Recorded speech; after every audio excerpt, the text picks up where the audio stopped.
So let's recite together. Namo tassa bhagavato arahato sama sambuddhassa. Namo tassa bhagavato arahato sama sambuddhassa. Namo tassa bhagavato arahato sama sambuddhassa. Homage to the sublime, the victorious, and the totally self-enlightened one. So welcome everyone. Some of you good afternoon, some of you good morning, and some good evening.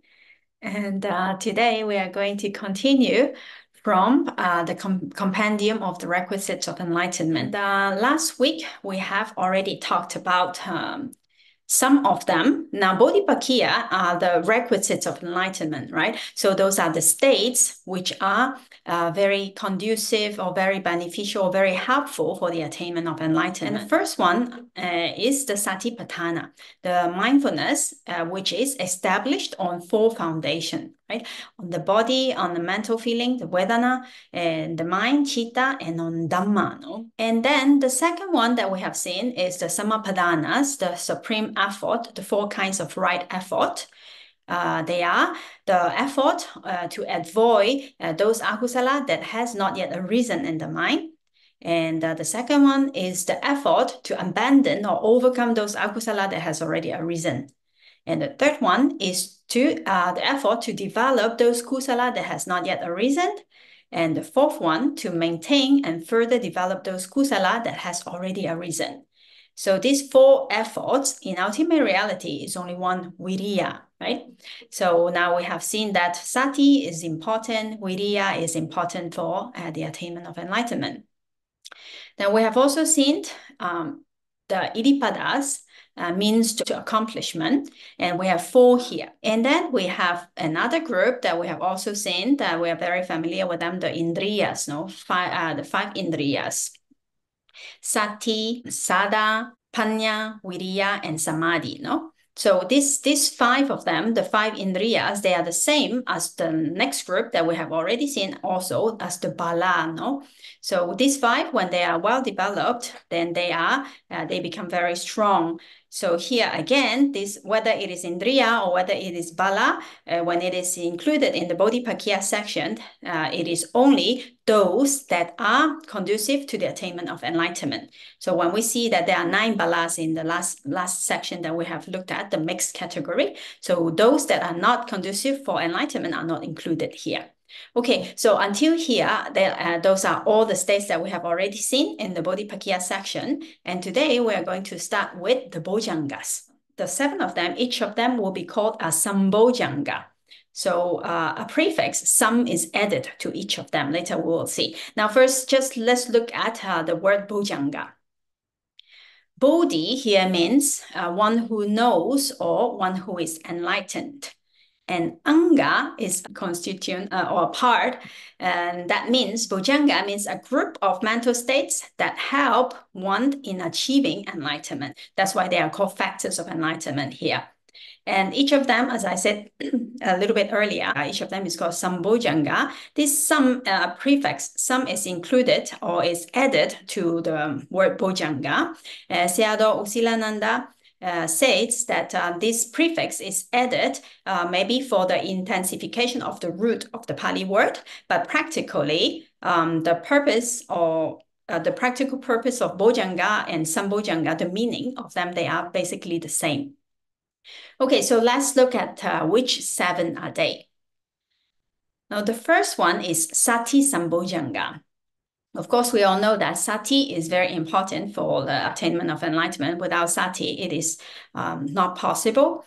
And so here, this sati, we have to know that it is not any kind of sati, because sati, if you remember, it is a universal, beautiful chatasika, no? Say when we are generous, sati is also there because it is associated with all kinds of kusala consciousness. So any consciousness that are wholesome, when they arise together with sati. But here, not all kind of sati can be called sati sambojjhaṅga, but only those that arise during vipassana meditation, are called sati sambojjhaṅga because they have to be helpful or conducive, or they must be a factor that leads to enlightenment, right? Okay, so sati has already been mentioned in many, many places, such as in the four foundations of mindfulness, the satipatthana. Also in the indriya, it is included. Bala also is included. And now again, in the factor of enlightenment, it is here. So we know that the sati, this is a very important factor for enlightenment. So the first one, sati sambojjhaṅga. And then the second one is called, yes, Claudia? Yeah, my question is, you said before that generosity and sati are together because sati arise. So my question is, you mean that by performing the action from the hand from the start to the hand, or just the intention when you have the intention of generosity is where sati arise? Actually, sati is a beautiful universal chatasika. No? In chapter 2, we have seen that. So when we are having the intention, we're not doing the action yet, the mind is already a kusala mind, yeah? It's already wholesome, right? So those consciousness that are wholesome, then sati will surely be there already. Then when we are performing also, we are doing good, and then our wholesome consciousness are also arising in the mind at that moment. And so therefore at that time, sati is also there. But be careful, because now this sati that is associated with this generosity, or when we do wholesome deeds, the function of it, it's rather like a guard. It protects the mind from akusala. So when we are doing good, then sati is there, and then akusala cannot come in. But when we are doing vipassana meditation, that sati that is helpful for the investigation or for the being mindful or directing the mind to the object, together with vitakka, with samadhi, and with all the other factors, it is a little bit different. The work is a little bit different. Thank you. Yeah, okay. Okay, you're welcome. So let's go to the second one. The second one is called the Dhammavichaya Sambojjhaṅga. That means the investigation or the understanding of the Dhamma during Vipassana meditation. Let's take a look at the word. Now here is a combination of a few words here, Dhamma, Vichaya, and Sambojjhaṅga. Yeah? So what is meant by Dhamma here? Here, Dhamma means the object of Vipassana. So what are the objects of Vipassana? Lokiya citasikas, and rupa, or in other words, we can say the 5 aggregates of clinging, all kinds of mind and matter that can be object for lobha and ditthi. And then those are the objects for Vipassana meditation, right? So Dhamma here specifically means the object of Vipassana. Now, Vichaya, this word means investigation, but we need to understand that it does not mean the only investigation, but it means the understanding. And understanding of what? Understanding of this Dhamma, no? Or that means understanding of the object of Vipassana, right? So it is the insight into the reality of mind and matter. Then this is the vichaya, investigation or understanding.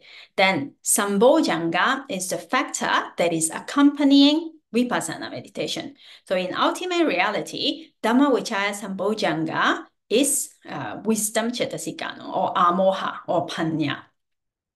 So we can easily understand that without wisdom, attainment of enlightenment is impossible. Therefore, this panya, this Dhamma Vichaya Sambojjhaṅga, is crucial for the attainment of enlightenment. Now, when we practice vipassana, and we see in the mind very clearly what is mind and what is matter. And by seeing this mind, and seeing meaning understanding, no, not really seeing by the eye, but seeing in the mind with wisdom, seeing with understanding.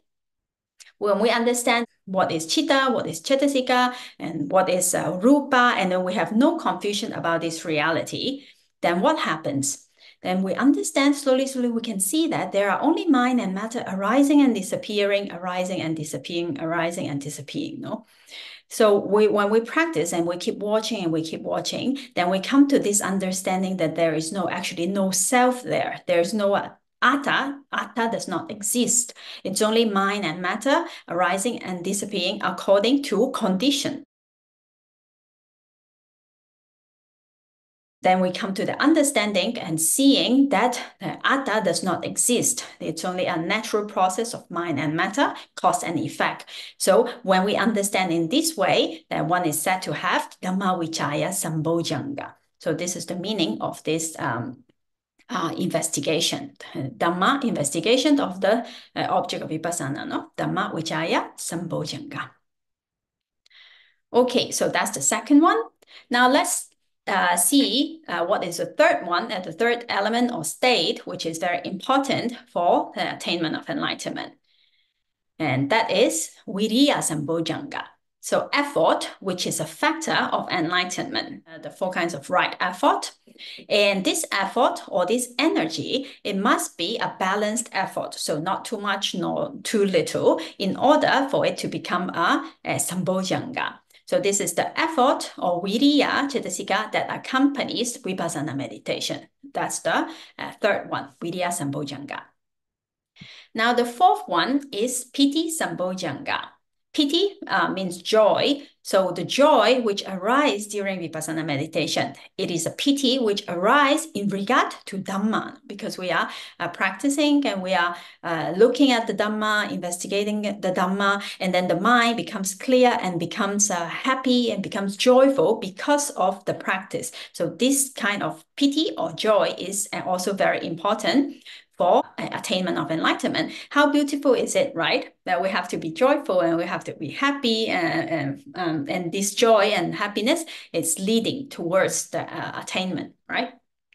Now, in many suttas, you will also find that the Buddha mentioned about different elements, that one leads to another, then leads to another, and leads to another. For example, in the Anguttara Nikaya 11.1, Kim Atiya Sutta, in that sutta, the Buddha mentioned what is the benefit or what is the result of doing kusala and having sila, no? It leads to the absence of regret. So if we do a lot of kusala and we have good sila, then we will have no regrets, right? So, and what happened if we have no regrets? Then the absence of regret leads to what? It leads to pamoja, joy.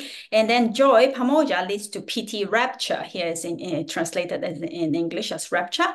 Then piti then leads to passaddhi, tranquility. And passaddhi is the next sambojjhaṅga, actually.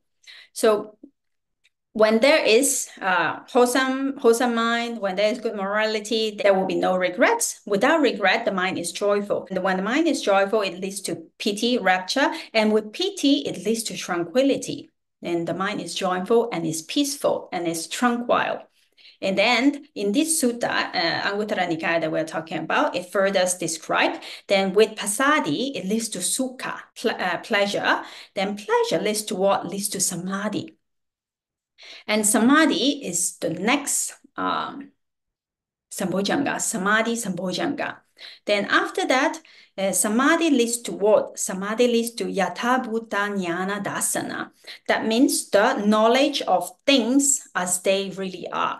So when the mind is tranquil, then the mind, it becomes pleasurable, and then concentration increased. And with strong concentration, then we can see things as they really are. Now, and after that, with that, yathabhuta jnana dasana, knowing things, the knowledge of things as they really are, then it leads to what? Leads to disenchantment. When we see things as they really are, then we are not confused, and we are not having this vipallasa, this distortion of views, of thinking things are permanent or beautiful. When we see that they are not as we think they are, then we see the reality, then we become disenchanted with them. Then disenchantment leads to what? Then it leads to dispassion, viraga. And viraga leads to vimutti jnana dasana. So it's the final liberation, or leads to liberation. So in many suttas, we can also find this kind of what leads to what leads to what. No? So for example, in this Anguttara Nikaya suttas, it explained in this way. So in the Bojjhaṅga also, we have piti sambojjhaṅga, then also piti is very important because it leads to all other beautiful states that comes that are conducive for enlightenment. No? So then piti is important. Then another one again, passaddhi, tranquility also. Now this tranquility in ultimate reality, we know that there are these two cetasikas, no? This kaya passaddhi and chitta passaddhi, and these two, the two cetasikas are included here in the passaddhi sambojjhaṅga, tranquility. This is the tranquility that arises when the person is practicing vipassana meditation. The next one is the samadhi sambojjhaṅga. Well, now I'm combining a little bit information from the sutta with the sambojjhaṅga because we can see that they are in a way parallel. No? So all these elements or the states that the Buddha described, whether it is in the Abhidhamma or whether it is in the sutta, it is always pointing towards the same direction. It might be grouped into different groups. It may be said in different ways, but it's always to the same direction. What is important for the attainment of enlightenment? So here we have come to the number 6, the Samadhi Sambojjhaṅga. No? Actually, I mentioned about this sutta because when I was preparing the slides of today's session, and I thought it would be very nice to just take out one sutta that also contains the similar element. Just because of some kusala or sila, things that we do day to day, then from that, how it leads to the final attainment of enlightenment and what is necessary. So I think it's very beautiful. If you're interested, you can find this sutta in the Anguttara Nikaya 11.1. Okay, anyway, so let's continue. We have 7 bojjhangas. We have already seen 6, and that's Samadhi Sambojjhaṅga. Now let's go to the last one for this section. And that's the Upekkha Sambojjhaṅga, equanimity. Now here, Upekkha, it means impartiality, middleness, and equanimity. So this Tattramajatata is a beautiful cetasika that is always only associated with beautiful consciousness only. So we have to understand that this equanimity, although it is called Upekkha Sambojjhaṅga, it does not mean the mental feeling upekkha is different. It is here Tattramajatata in ultimate reality, and it is not upekkha vedana here. Okay, so it is the mental attitude of balance, of detachment, and impartiality, and that is called the Upekkha Sambojjhaṅga, equanimity, and that is very important for the attainment of enlightenment. Okay, so now we have seen all 7 Sambojjhaṅga here, and now they are actually divided into 2 groups. If we see that these 3, the Dhammavichaya, Viriya, and piti, the 3 of them, what do they do, these 3? These 3, they are the opposite or they oppose to mental sluggishness. No? So because the mind is investigating and is having understanding, and the mind is having effort and it is joyful, then of course the mind is very awake and it is very alert. No? So it is opposed to mental sluggishness, but it is also sometimes conducive. It can be conducive to agitation. It is kind of like a little bit jumpy, the mind. We have to be careful also that it does not become too much. When the mind thus becomes a little bit too active, then the other 3, the set of the other 3 comes in to help. No? The passaddhi, the tranquility, samadhi, concentration, and upekkha, this middleness or tranquility, counteracts with that. But if they are too much, then it can lead to mental sluggishness. So therefore, this group, the first 3, they are calm but sluggish, and the other ones are active, but it can be restless. So therefore, these 2, they have to be in balance. If there is too much of one, then the mind becomes either too active or too sleepy. And now what comes into helpful, what becomes helpful is again what? Sati, right? Sati, mindfulness, it knows whether all the other factors, the other 6 factors are in balance or not. So sati is again important here. Although we say that sati is important, but it is only an awareness. It does not mean that sati is better or it's more important than all the other factors. right? All must work together in order for the attainment of enlightenment, no? Now, sati is a little bit let's say, like a CCTV, So although it knows, it cannot do anything about it, right? So it can only tells you. It's like, let's say, in the bank, so there is a CCTV, and so people can see through it. Oh, some robbers are coming in now, but the sati or the CCTV, it cannot come and help the situation. It can only say, oh, the robbers came in. Oh, they are taking all the money from the bank. Oh, they are gone now. Oh, right. So it can only do that. But to really catch the robbers, and we need the other elements. No, say sati, it knows that, oh, the mind is getting too tranquil, now too concentrated, is getting sleepy. But it only knows, and it cannot wake up the mind, cannot do anything. No, but because we know, then these other elements can help, right? So they must all work together as a group in balance. Yes, Edith? I keep thinking about PT, but and I kind of miss Khandha here. Like you have to have that wish to even to become enlightened, no? Or to do this work and all that. So is it like conjoined somewhat with PT in this case, or? Now, chanda is not included in the Bojjhaṅga because it does not serve that much as these factors that directly leads to or being so conducive to the attainment of enlightenment. Of course, chanda is important. Then other chetasikas are also important. Sanya is also important. No, chetana is also important. Everything is important actually. And then when they arise, they do all arise together. So we cannot say that it's connected or not. Of course, they are all connected. When they arise, all of them must be there. But now, since we are talking about the factors that leads to enlightenment that are very, very helpful, then we talk about those that does a very important job, no? Right? So, yes. So this is not just helpful; these are required, right? Like this is all of them are yes, we can say so. It's also translated as requisites for enlightenment. Yeah. Yes, thank you. You're welcome.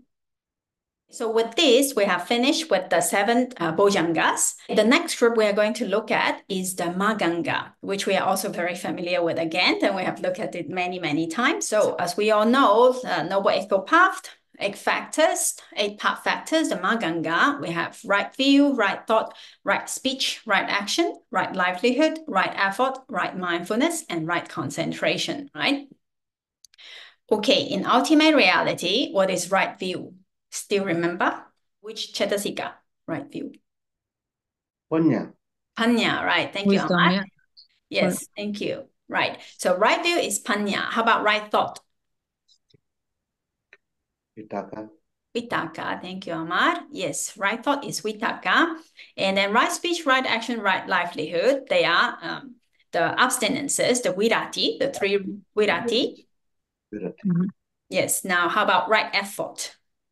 Virya. Viriya. Yes. Okay. And then mindfulness, sati, and concentration. Samadhi. Yeah, samadhi in ultimate reality, what is it?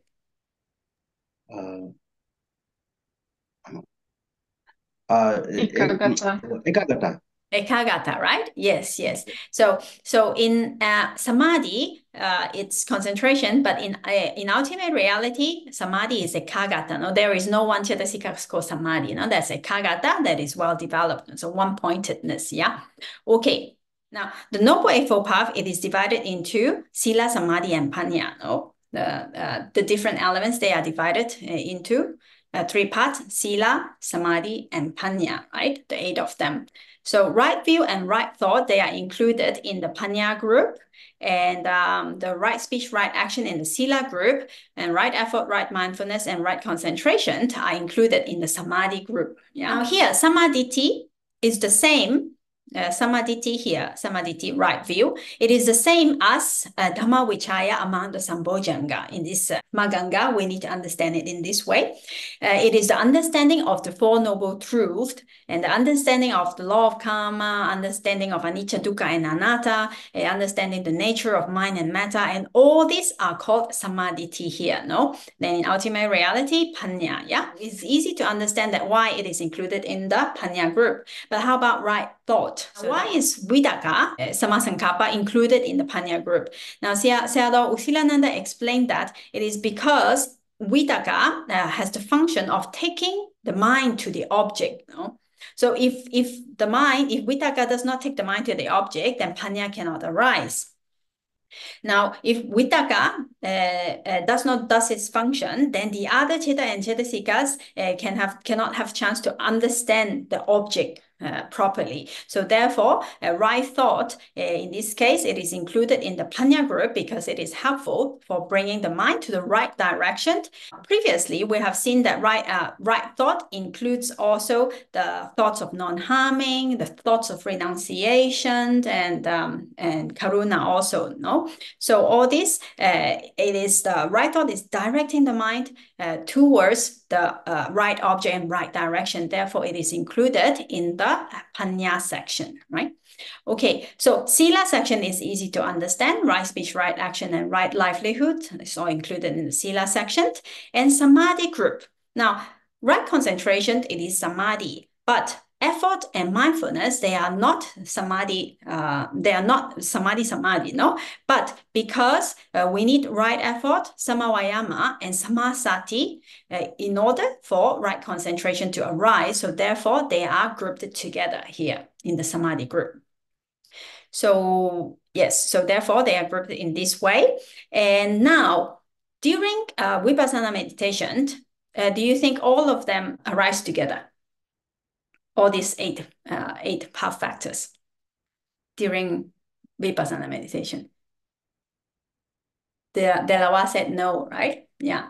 How about the others? No. I think No, yes. because right speech, think yes. no. Yes, Right Claudia? speech and right speech and right action. Like speech, there is no speech, no? Even mental speech, I'm not sure. Okay. Yes, Edith, you were saying something? Yes, I think everything yes. was Everything yes. is together during vipassana meditation because silence is there and then that's right speech, no? Okay. How about Amar? Sila is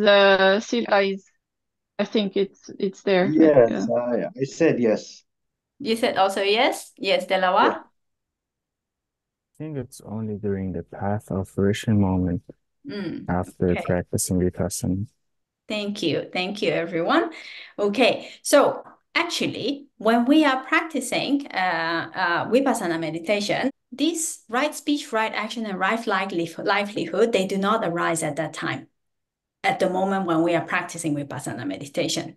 Because when we are practicing, we are not refraining from telling lies. There is no occasion, no? Remember, when this virati, they arise only when there is an occasion, no? When there is an occasion for us to tell lies or tell something not true or something, then and we refrain from doing that, then right speech arise. Or when we are having occasion for stealing something or killing something like that. But during meditation, when we are practicing, there are no occasions for this. So strictly speaking, yes. So these three, they do not arise at that time. Although they do not arise during the practice of meditation, it is said to be accomplished because if we take precepts, let's say we take the 5 precepts or 8 precepts, or for the monks or more precepts, when we take the precepts before we practice vipassana, then it is said that it is accomplished in that way. But strictly speaking, in the mind, during vipassana meditation, these 3, the sila part, it does not arise in the mind at that moment.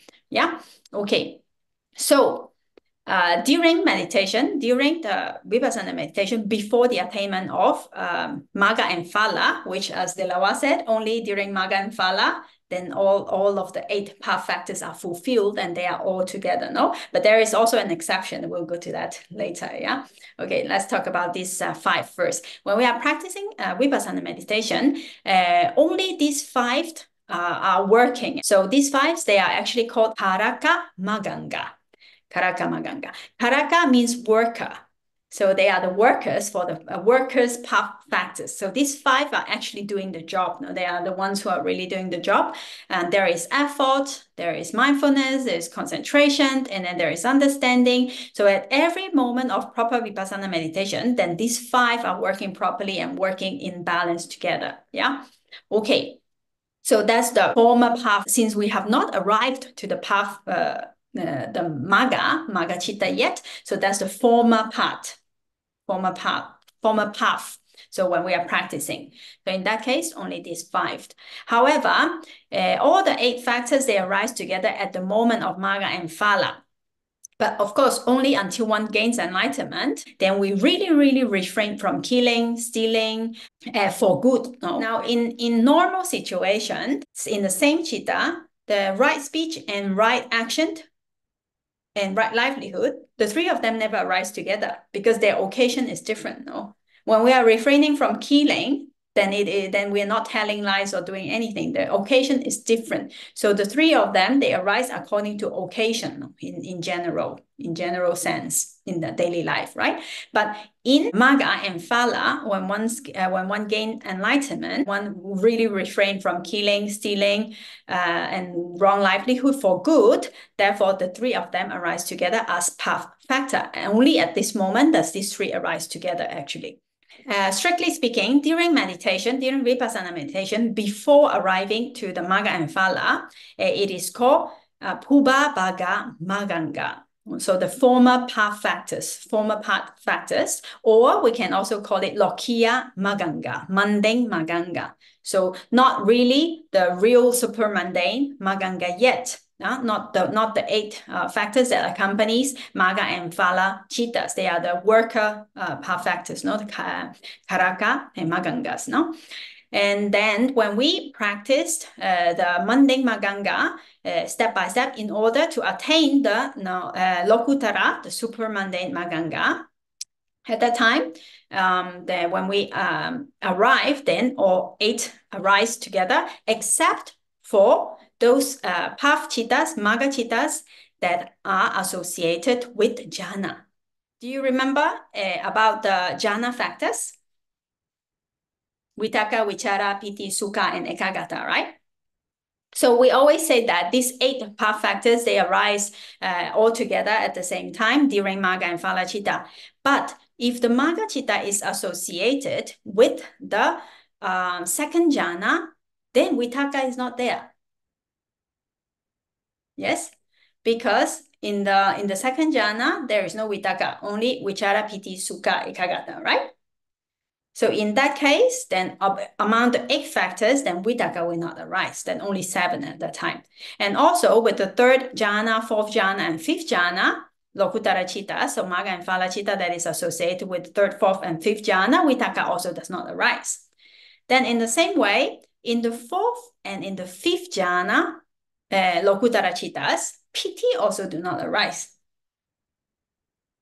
Yeah, because it is associated with the jhana factors of the 4th and 5th jhana. Yeah. So in that sense, in general, we say that with Magga and Phala chittas, all 8 path factors arise at the same time together. But strictly speaking, if we go into detail, then depending on that Lokutara chitta, depending on that Magga chitta, whether it is associated with jhana or not, then sometimes the 8 path factors, vitakka, might be excluded. With this, we have finished with the Maggangas as well. And all the bodhipakkhya, requisites of enlightenment, are completed here. So let's just revise a little bit. The first one, for foundation of mindfulness, the satipatthana. The second one, supreme effort, or the 4 types of right effort, very important again, viriya. Then we have the 3rd group, iddhipada, the means to accomplishment, meaning chanda, the will to do, viriya, chitta, and vimamsa, panya, wisdom or amoha here. So means to accomplishment are also important. Then we have the indriyas, the 5 spiritual faculties, which are the same as the 5 balas, sada, sati, panya, viriya, and samadhi, no? And so viriya and samadhi must be balanced, and panya and sada must be balanced, and sati is the one that is knowing whether they are balanced or not. So this is the next group. And then we have the 7 Bojjhaṅga that we have just seen. We have the groups that are more calming, the 3 of them, and then the 3 of them which are more active, and sati, knowing whether all the 7 factors are balanced or not. And then the last group we have seen is the maggangas, the path factors, 8 noble path, the noble eightfold path, 8 factors here. So with this, we have finished all the Bodhipakya section. Okay, and let's take 5 minutes break before we continue a little bit more.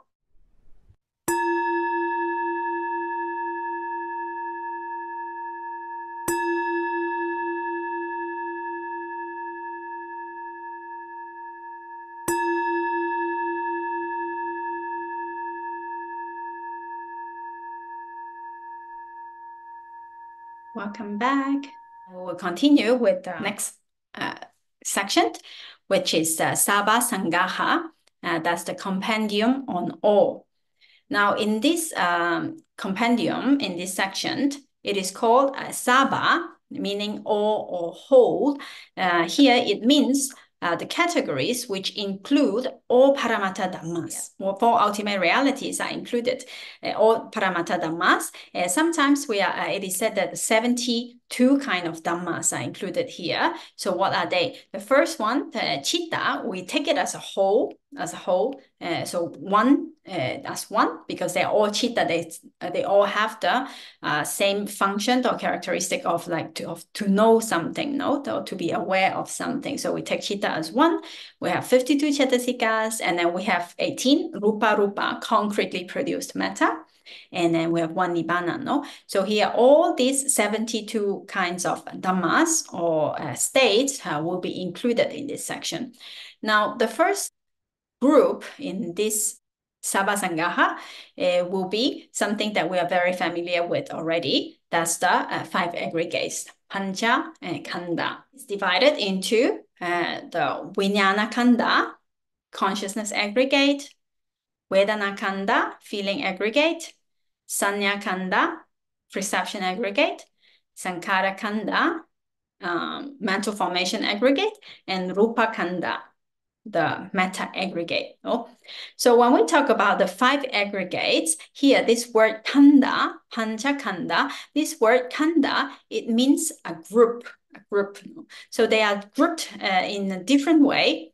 Say here, vijnana, vedana, sañña, and saṅkhāra, all these 4, if you see they are, vijnana is chitta, and all these 3 are cetasikas, and all together, all 4 of them are just nama, right?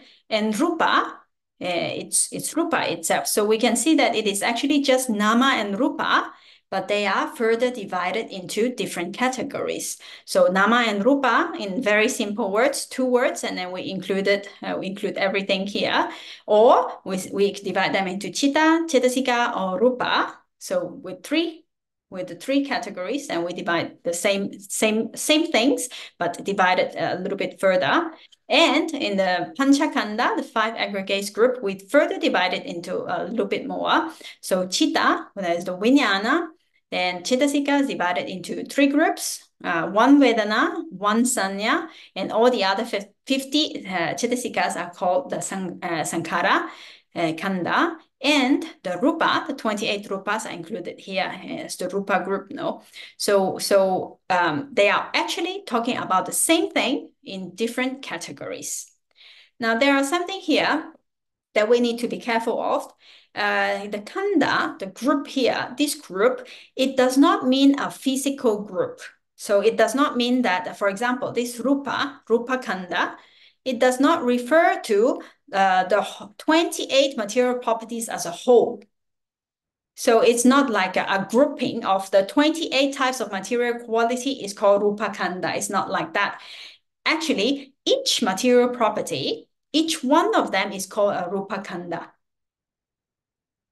So Sayadaw Usilananda explained that in order to be included in the aggregate, there must have some kind of division. No? Whenever the Buddha described rupa and so on, he described whatever kind of materiality that is, whether it is past, future, present, internal, external, gross or subtle, inferior or superior, far or near, then all these are called material aggregates. So if a state has division into the past or into the future, into the present, then we can call that an aggregate. So that is what that group that we understand in the mind. It's that group is the meaning of the khandha here, but not the whole thing, not the whole 28 together as a group, not that kind of grouping here. So to give you a little more detail, rupa, it can be past, it can be future, it has different kinds of division. Any kind of rupa is like that. No, earth element is like that. It can be internal, it can be external, it can be past, it can be future, it can be present. So as long as something that has this kind of division, that it can be called an aggregate. So here we have to understand that the 28 types of matter, each of them can be called a rupa khandha. And vijnana, in the same way, the vijnana can also have division. It can also be past or future, and it can be internal, it can be external. And so all this vijnana, that because they have this kind of division, they can also be called an aggregate. So each of them, each of the 89 or each of the 121, each are vijnana khandha. So not a whole group. So this is just one point that Sayadaw Usilananda further explained. Okay. Now, we may say that in the 5 aggregate, this group, although these 3 of them, that they are all cetasikas, why Vedana and Sanya is taken out and all the other 50 are all called Sankhara Khandha?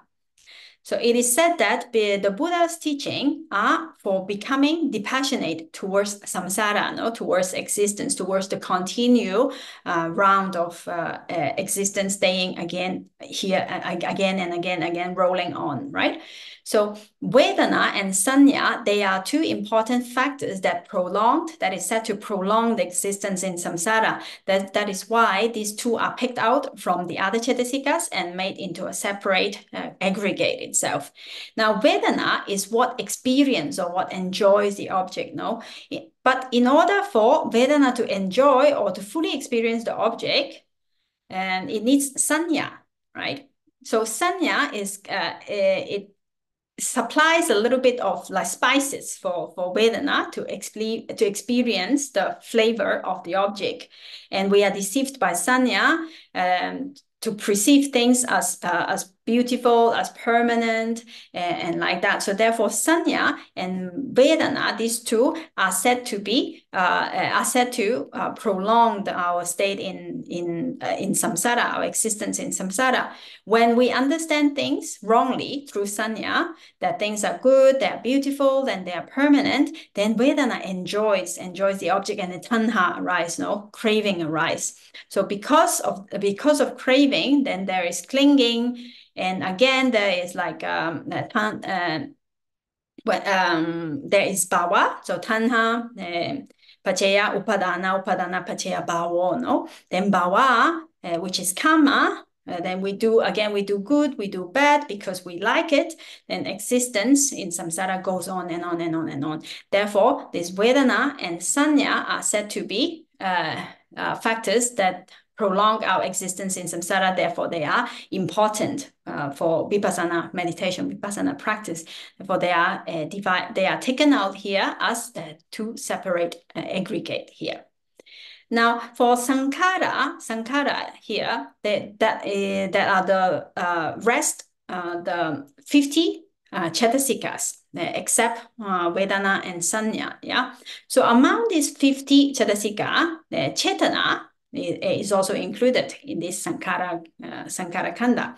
Now, cetana, as we all know, cetana is karma, no? The intention, cetana is karma.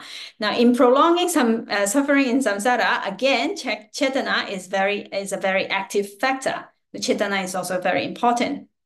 Chetana is the intention that urges us to do something, no? So we continue to acquire karma, and therefore Chetana is actually predominant here among the other Chetasikas.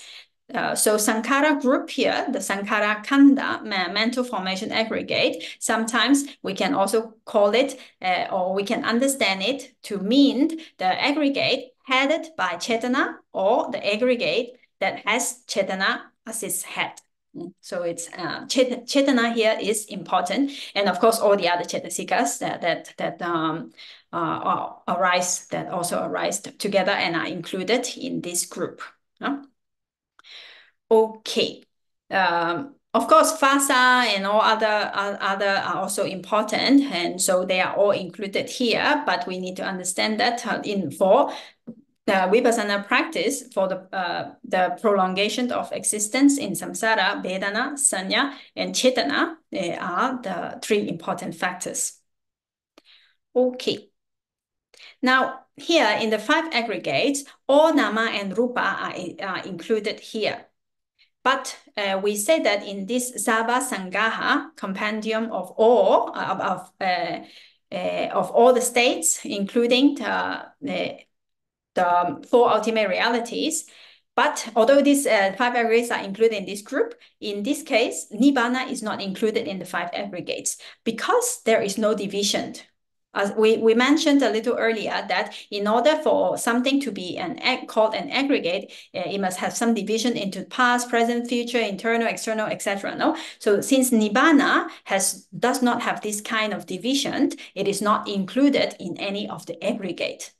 So in this 5 khandha group, there is everything but Nibbana. Okay, so that's about the 5 aggregates. Now let's go to the next one. The next one is related. It's called the upādānakkhandha. Let's take a look at this Pali word.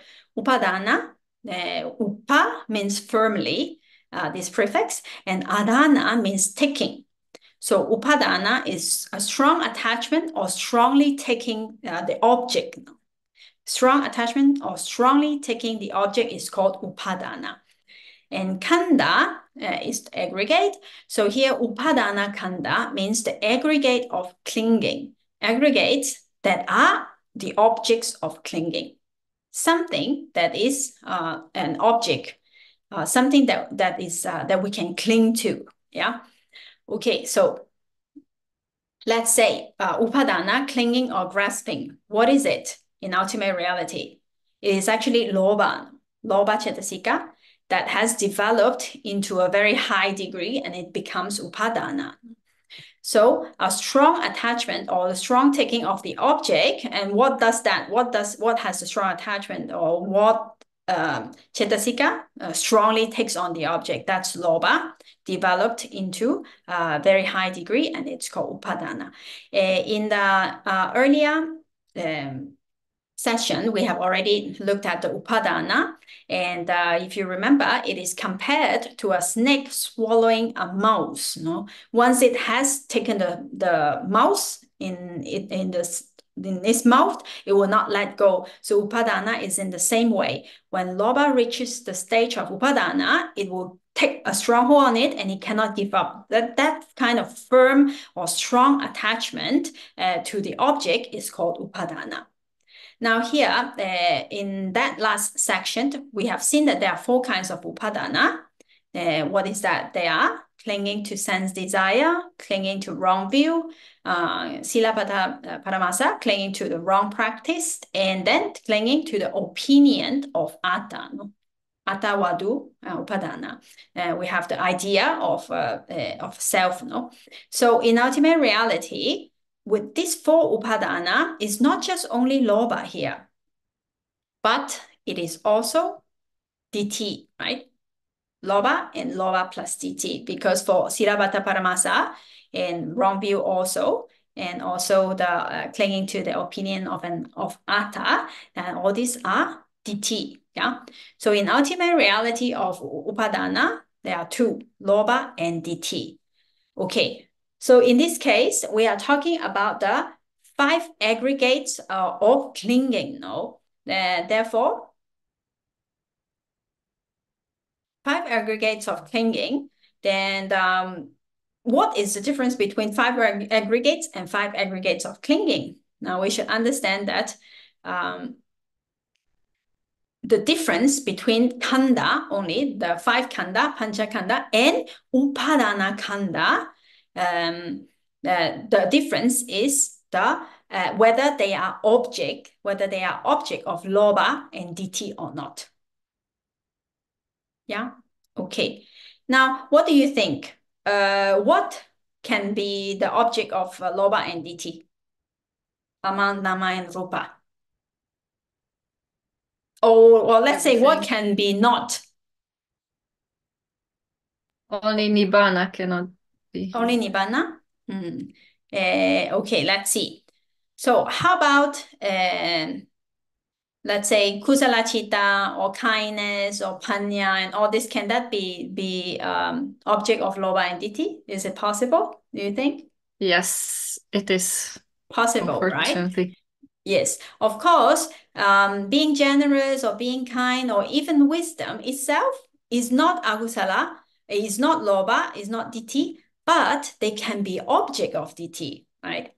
That lobha can also take panya or can also take all kinds of kusala cittas, all kinds of goodness and good qualities, and we can be attached to them, and we can have wrong view to them. We think I am so good, I am so wise, and also it is also possible, no? So lobha and ditthi can take even the most beautiful consciousness as its object. Now, the only thing that lobha and ditthi cannot reach is, as Edith said, nibbana, but also magga and phala cittas. So nibbana and all lokuttara cittas, magga and phala cittas, are not subject to clinging. They are not objects of lobha and ditthi. Okay, so in this case, if we see the components of the 5 aggregates, and it is all of them, no? Or vijnana, all 89 or 121 types of consciousness, 52 cetasikas, and we have 28 rupas, right? Okay, now if we take it, like we compare it with the upādānakkhandha, then we have to take away something here. Vijnana, among the 89 types of consciousness, we have to take out the 4 magga and 4 phala, which cannot be object of lobha and ditthi, right? So in this case, we have only 81 here. And for all the cetasikas, of course, 52 of them, all of them, but those that only those that associate with lokiya cittas, with mundane cittas. So those cetasikas that associate with magga and phala citta are not included in the upādānakkhandha. And for rupa, then there is no difference. All 28 kinds of rupa is included because rupa is always mundane. It's always lokiya, no? There is no rupa that is lokuttara, no? So in that case, all 28 types of rupa. Now, so therefore, in the upādānakkhandha, aggregates of clinging, and then we take everything but the lokuttara cittas and its associated citasikas and nibbana. We take this away, and all the other ones are included in the upādānakkhandha. Now, why did the Buddha explain about the upādānakkhandha? That's for the sake of vipassana meditation, no? Because one cannot take lokuttara cittas or nibbana as the object of vipassana, simply because one have not attained it yet, yeah? So if one takes the 5 aggregates of clinging as the object and keep the mind on it, then one is doing vipassana. But if one keeps the mind on paññatti or concept or like kasina, then that is samatha meditation. That is different. So remember, for vipassana meditation, the object is always the upādānakkhandha. And then those are the mind and matter that can be object for ditthi and lobha. Yeah. So those are the 5 aggregates of clinging. That's the second group. Okay, all good until here?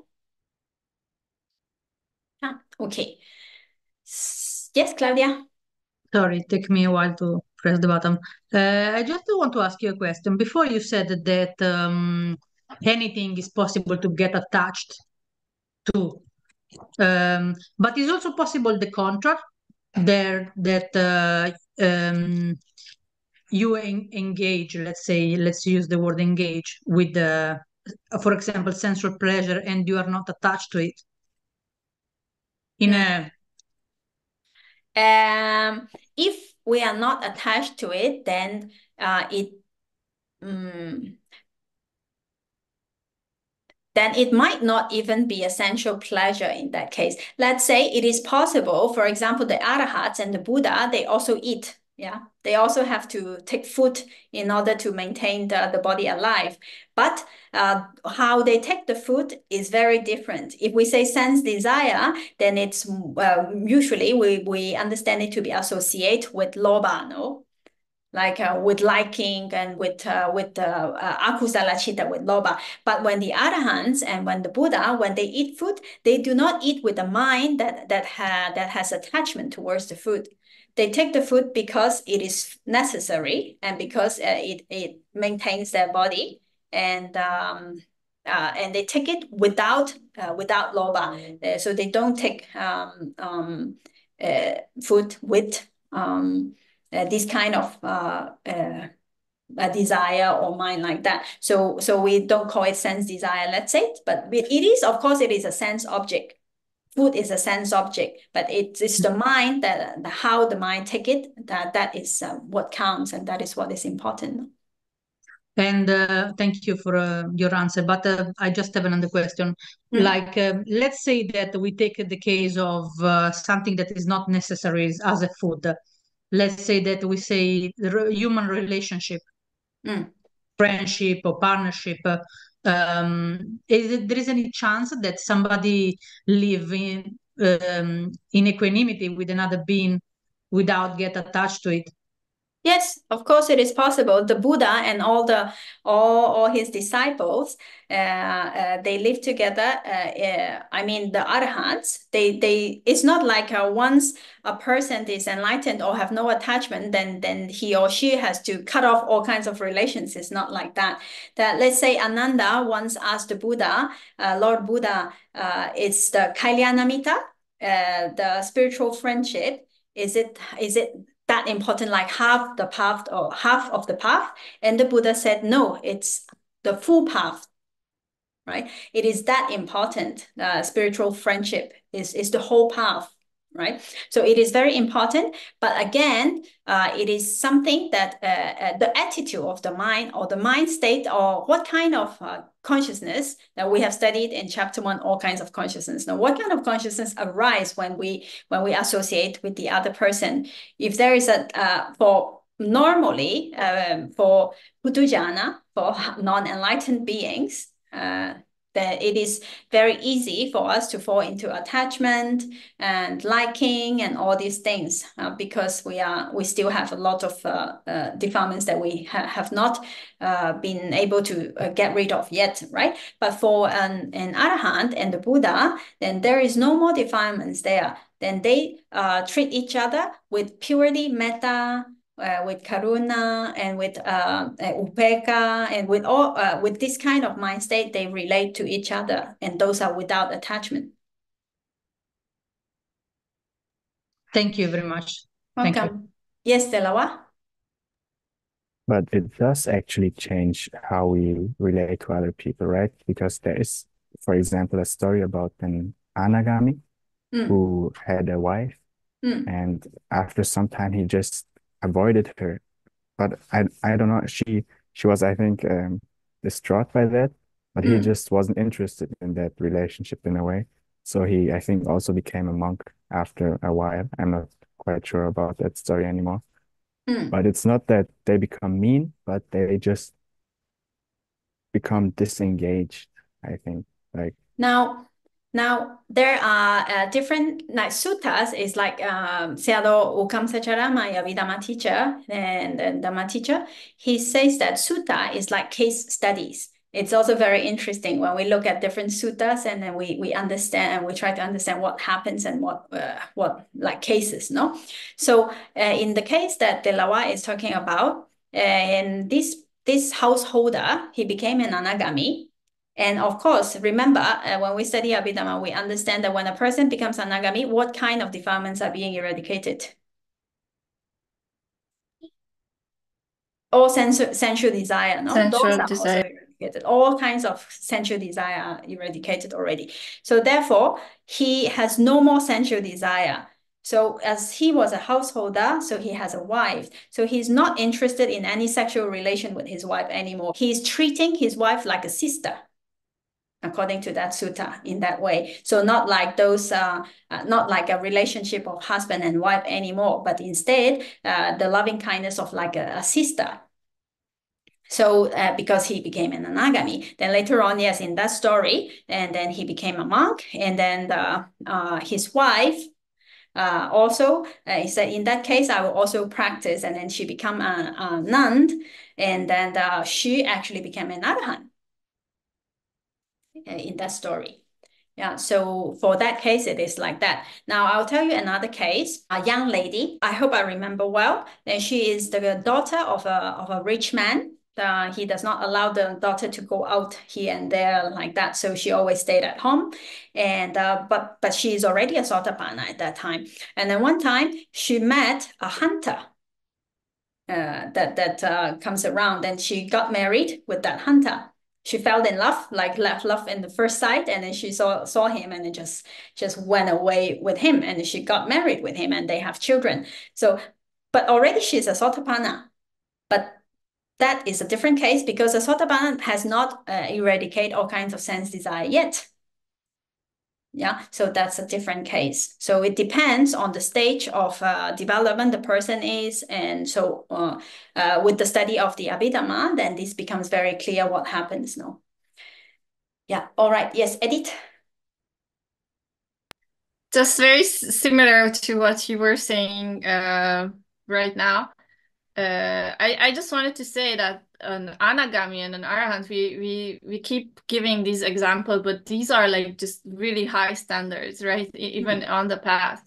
And I just remembered Visakha, how she was attached to one of his grandchildren, and also there was Anathapindika, and there is Ananda, actually, a very, very good study case, because he was very attached to the Buddha. So,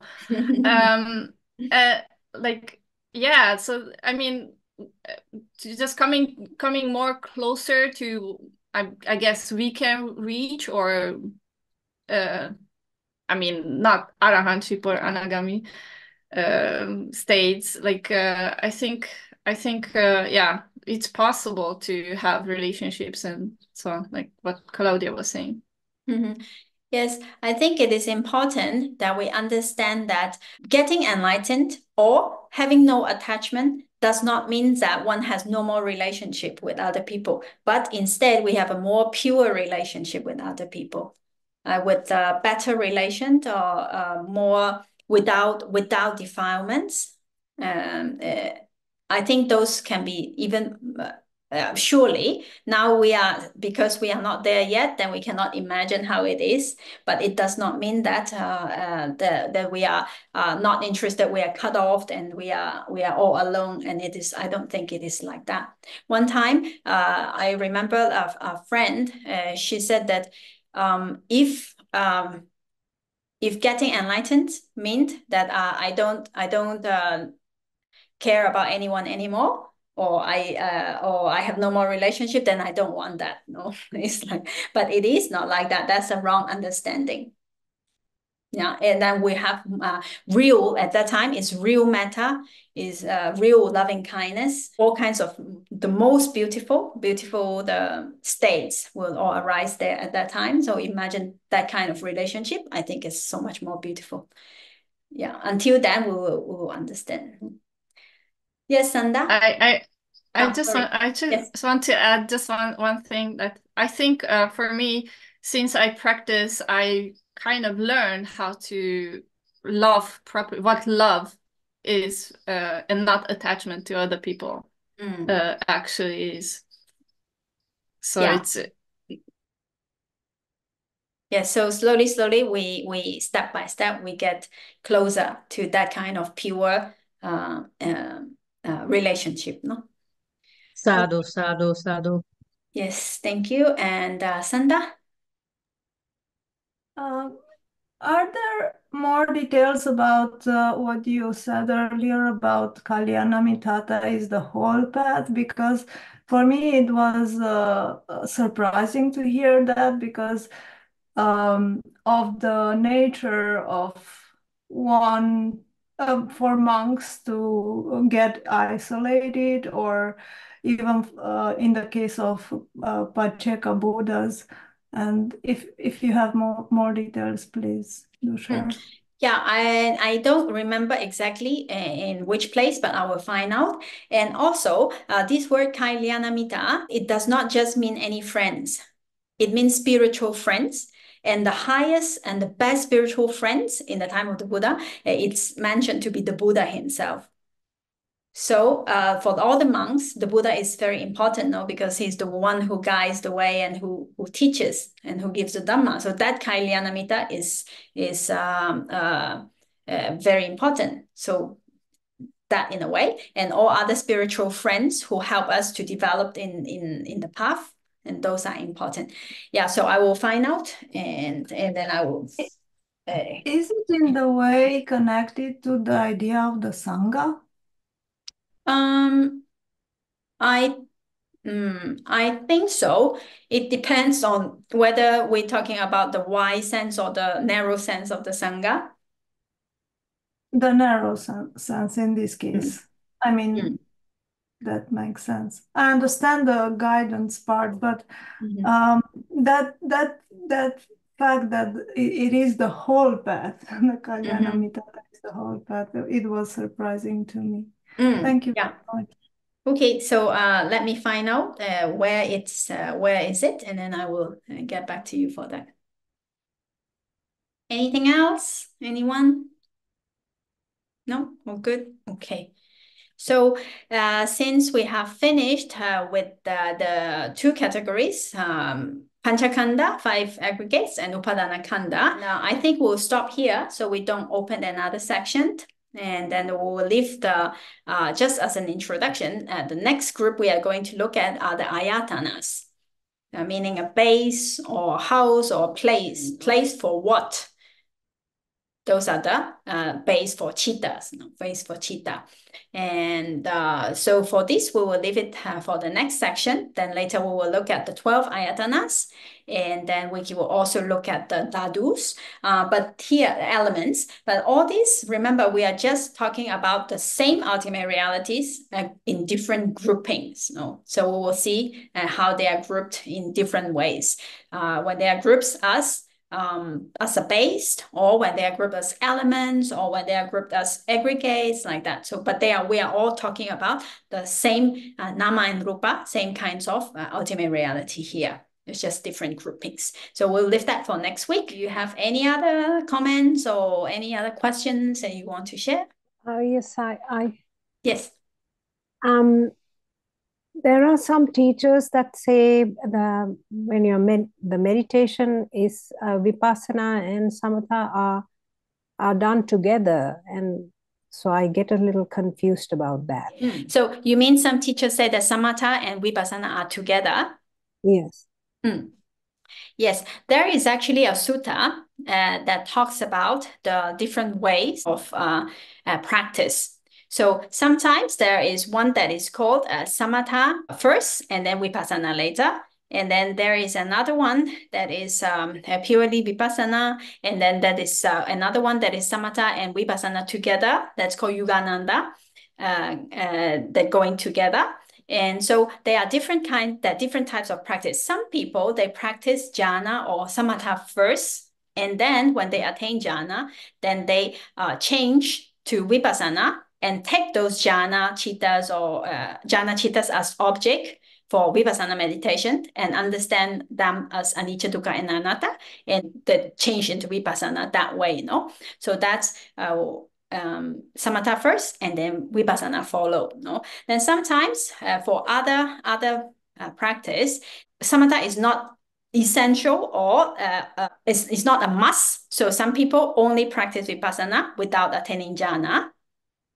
Without samatha. So that's purely vipassana practice. That is another way. And now when you said about this Yogananda, said that is samatha and vipassana, we need to understand that they do not happen at the same time. Not in the same chitta, no? So one cannot be practicing vipassana when one is in jhana.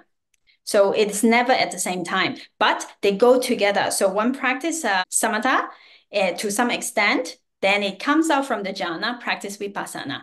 Then after that, when vipassana is developed until some extent, then the person practice jhana again. Then after that, it comes out from that jhana and practice vipassana again. So alternating, they practice vipassana and samatha and vipassana like that, alternating. They practice together, both Yogananda in that way. And it is also another way that is possible in that way. And sometimes there is also people who attained enlightenment first, and then they practiced samatha later. Like some Ariyas, that's possible also, right? So they are different. And then there is this Yogananda Katha, this sutta that you can take a look at, and it is explained there. Okay, thank you very much. You're welcome. I hope it's helpful. Yes. Okay, yes, Claudia. But when you practice in that way, you do it because when you experience jhana, then is easier, let's say, to practice vipassana. You are more concentrated. This is why you do it. Yes. Like Okay. it's like sharpening the mind. So for when you practice samatha meditation, especially when the person attains jhana, then that concentration is very, very strong, right? So with that very strong concentration, then they come out from the jhana, but that concentration does not just go away right away, right? So the person keeps that strong concentration, and with that, then they try to do vipassana and look at reality as it is, and it's very helpful because concentration is very strong. Then later on, when they do investigation, then after some time, then they think, oh, it's time I need to sharpen my tool. Then they do jhana again, and then they do vipassana alternating. Yes. All right. So anything else, anyone? All good? Okay, so in this case, then we will close a little bit earlier today, and let's recite together. May our effort be a supportive condition for the attainment of Magga and Phala, and also we share merits with all beings. Itam no punyam Magga Phala Jnanasa pacheyo hotu. Itam no punyam Magga Phala Jnanasa pacheyo hotu. Itam no punyam Magga Phala Jnanasa pacheyo hotu. Itam no punyam sabba satanam bhajima. Itam no punyam sabba satanam bhajima. Itam no punyam sabba satanam bhajima. Sadhu, sadhu, sadhu.